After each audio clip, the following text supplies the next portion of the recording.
Hello दोस्तों, मैं doctor Kamlesh सुरवाडिया। आज हम लेने वाले हैं लीनियर रिग्रेशन चैप्टर का लेक्चर 1, जिसमें देखेंगे इंट्रोडक्शन सेशन। तो नाउ लेट अस स्टार्ट। सबसे पहले हम देख लेते हैं मीनिंग ऑफ रिग्रेशन।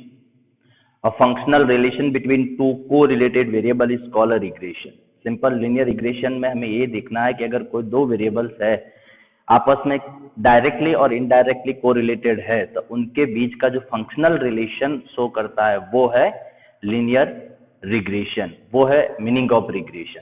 हमने प्रीवियस वीडियोस में देखा था लीनियर कोरिलेशन। लीनियर कोरिलेशन और लीनियर रिग्रेशन दोनों के बीच कुछ रिलेशन है। लीनियर कोरिलेशन का मीनिंग होता है अ proportional relation between to correlated variable.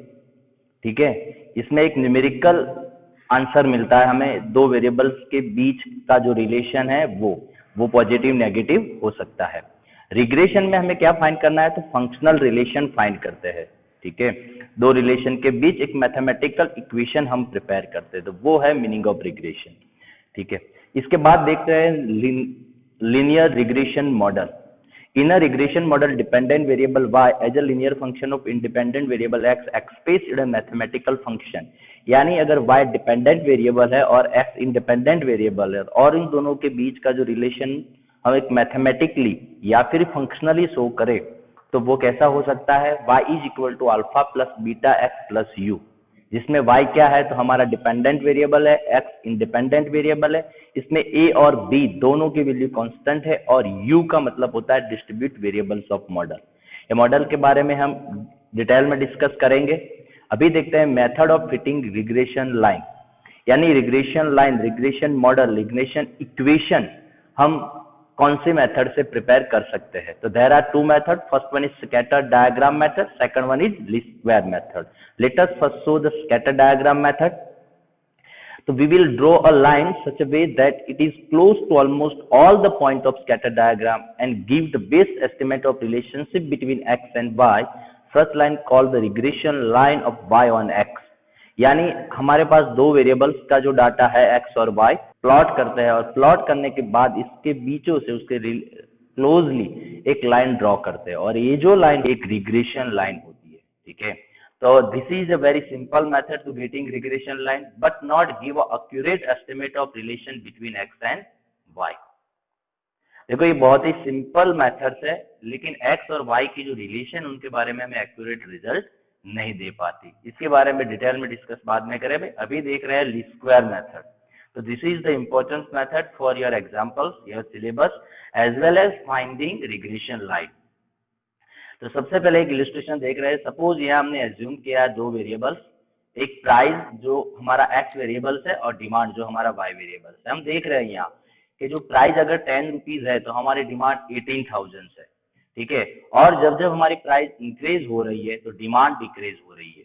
यानी यहाँ प्राइस और डिमांड के बीच रिलेशन है, क्लोजली रिलेशन है। प्राइस के इंक्रीज होने से डिमांड डिक्रीज हो रही है।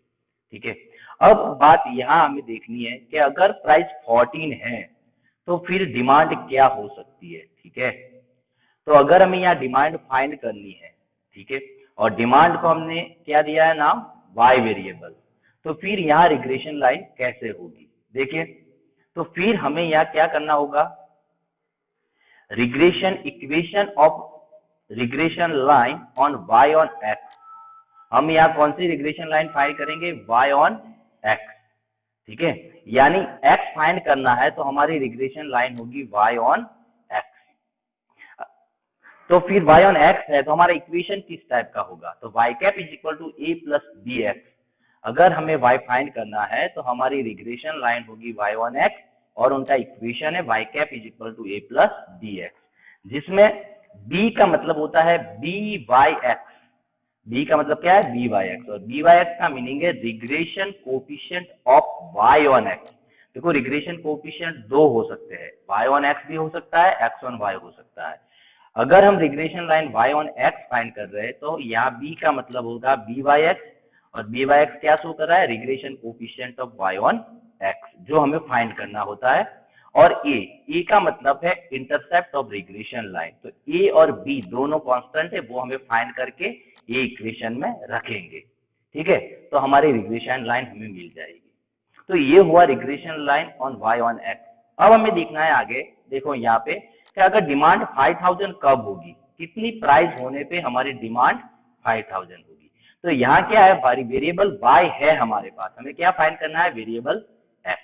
अगर वेरिएबल x फाइंड करना है तो फिर हमारी रिग्रेशन लाइन क्या होगी, x ऑन y होगी, ठीक है। देखो यहाँ y फाइंड करना था तो y ऑन x थी, यहाँ x फाइंड करना है तो x ऑन y रहेगी हमारी रिग्रेशन लाइन। तो regression line x on y का इक्वेशन होगा x cap is equal to capital A plus capital B y। इसमें A B की वैल्यूज कांस्टेंट है। फिर देख रहे हैं कैपिटल B का मतलब है BXY। देखो यहाँ B का मतलब था BYX था, यहाँ BXY। BXY क्या शो कर रहा है, तो regression coefficient of x on y, वो रिग्रेशन कोफिशिएंट शो कर रहा है x ऑन y, ठीक है। अगर x on y regression line find करनी है तो रिग्रेशन कोफिशिएंट भी क्या होगा, x ऑन y होगा। और कैपिटल A शो कर रहा है इंटरसेप्ट ऑफ रिग्रेशन लाइन। तो यहाँ दो तरह की रिग्रेशन लाइन हो सकती है, y ऑन x और दूसरी है x ऑन y।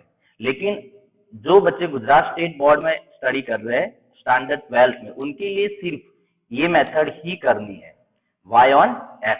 ये x ऑन y वाले मेथड आपके सिलेबस में नहीं है, तो आपको सिर्फ वो ही याद करना है y on x regression line हम कैसे बनाएंगे, ठीक है। आगे देख रहे हैं, देखो तो अब y ऑन x के बारे में डिटेल में डिस्कस करते हैं। तो उसके लिए हमने आगे देख लिया कि ये इक्वेशन है y cap is equal to a plus bx।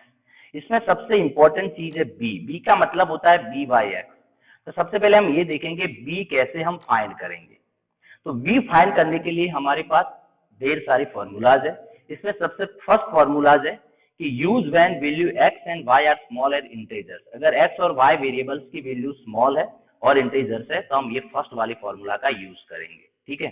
अब सेकंड, अब x बार और y बार की वैल्यू इंटीजर्स में आपको मिल रही है तो फिर आप इस सेकंड फॉर्मूला का यूज करेंगे। देखो ये फॉर्मूला जो भी है उनके बारे में हम डिटेल में डिस्कस करेंगे, हर एक फॉर्मूला के रिलेटेड हम न्यूमेरिकल एग्जांपल भी सॉल्व करेंगे, ठीक है। इसीलिए आप हमारी नेक्स्ट वीडियोस देखते रहे। इसके बाद है 3, use when value x and y are too large. अगर वेरिएबल x y की वैल्यू टू लार्ज है और फ्रैक्शन में है तो फिर हम ये फॉर्मूला का यूज करेंगे, ठीक है। ये formula u is equal to हमें लेना है x माइनस a, इसमें a एज्यूम्ड मीन है, और v इज इक्वल टू लेना है हमें y माइनस b, जिसमें b एज्यूम्ड मीन है, ठीक है। इसके बाद फॉर्मूला नंबर 4, फॉर्मूला 4 में कुछ ज्यादा डिस्टेंस नहीं है। अगर थर्ड फॉर्मूला में कोई कॉमन फैक्टर है तो हम फॉर्मूला नंबर 4 का यूज करेंगे, ठीक है। फॉर्मूला 4 में हमें u की जगह लेना है x माइनस ए अपॉन सी एक्स, जिसमें सी एक्स क्या है, आपका कॉमन फैक्टर है, और v इज इक्वल टू आपको लेना है x माइनस बी, जिसमें सी वाई आपका कॉमन फैक्टर है वेरिएबल y में से। तो ये भी फॉर्मूला 3 और 4 है, उनके रिलेटेड भी हम न्यूमेरिकल एग्जांपल डिटेल में देखेंगे। अभी आपको क्या करना है, जो भी पीडीएफ मैं आपको वीडियो के साथ भेज रहा हूं वो डाउनलोड करके सिर्फ आपको फॉर्मूला प्रिपेयर कर देनी है, ठीक है। एग्जाम्पल हम बाद में नेक्स्ट वीडियोस में देखने वाले हैं हर एक फॉर्मूला की रिलेटेड, ठीक है। अभी आपको सिर्फ फॉर्मूला याद कर देनी है। इसके बाद है formula for short sum. B फाइंड करने के लिए और भी फॉर्मूलाज है, ये जो 5, 6, 7, 8 है, वो सारी फॉर्मूला ज्यादातर आपके शॉर्ट सम के लिए यूजफुल रहती है।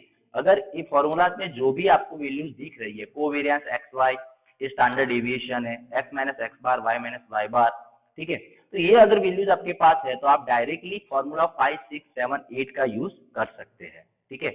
और ये फॉर्मूला ज्यादातर क्यों होती है, तो आपके शॉर्ट सम के लिए, तो ये भी आपको याद करनी है। अब 9 नंबर में देखो कांस्टेंट a, फॉर्मूला 8 तक की जो फॉर्मूलाज है वो आपके b की वैल्यू के लिए है। अब a देखो, आप ये इक्वेशन में आपको देखा था कि दो कांस्टेंट है b, तो b कैसे फाइंड करना है, इसके लिए हमने फॉर्मूला देख ली। अब a कैसे फाइंड करना है, तो a के लिए सिंपल वैल्यू है, a की फॉर्मूला है y बार माइनस बी एक्स बार। इसमें y बार x बार आपको आसानी से मिल जाएगा, b की वैल्यू आपको ऊपर में से 1 to 8 में से कोई भी फॉर्मूला सिलेक्ट करके b की वैल्यू फाइंड करनी है, ठीक है। और फिर इसमें रखने से आपको a मिल जाएगा। तो a और b दोनों की वैल्यूज आपको ये फॉर्मूला में रख देनी है, तो फिर आपकी रिग्रेशन लाइन हो जाएगी y ऑन x के लिए, ठीक है। तो ये सारी फॉर्मूला आपको याद करनी है। इसके बाद लास्ट में एक पॉइंट है आपका कोफिशिएंट ऑफ डिटर्मिनेशन। इसके बारे में हम डिटेल में डिस्कस करेंगे जब उनके रिलेटेड एग्जांपल देखेंगे तब। लेकिन अभी आपको क्या करना है, तो आपने थर्ड चैप्टर्स में देखा था कोफिशिएंट ऑफ कोरिलेशन, जिनका मतलब होता है आर।